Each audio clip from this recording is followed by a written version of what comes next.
Papa, qu'est-ce que tu fais là? Ben, j'ai eu envie de passer voir comment madame le capitaine s'en sortait.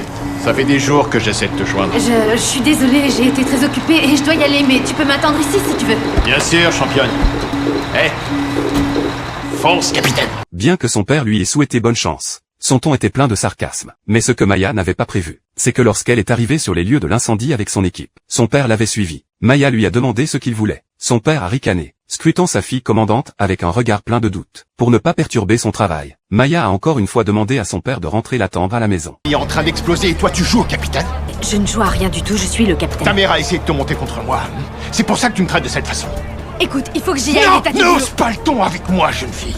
L'entrave au service de secours est considérée comme un crime. Je te le demanderai pas deux fois. Tu me menaces. Je suis en charge de cette intervention et je t'ordonne de partir. Maya ne voulait pas se disputer avec son père. Elle s'est retournée pour se lancer dans le sauvetage. Mais son père continuait de crier derrière elle sans relâche.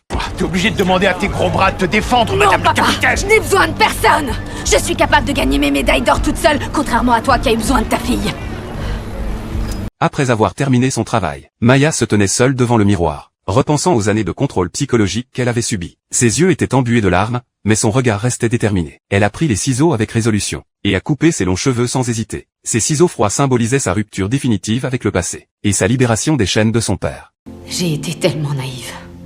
Tout le monde avait vu clair dans le jeu de mon père, sauf moi. J'étais la seule. C'est souvent comme ça dans ce genre de situation. J'ai gâché la plus belle relation que j'ai jamais eue à cause de lui. Tu pourrais peut-être t'excuser. Malheureusement, c'est trop tard. Beaucoup trop tard.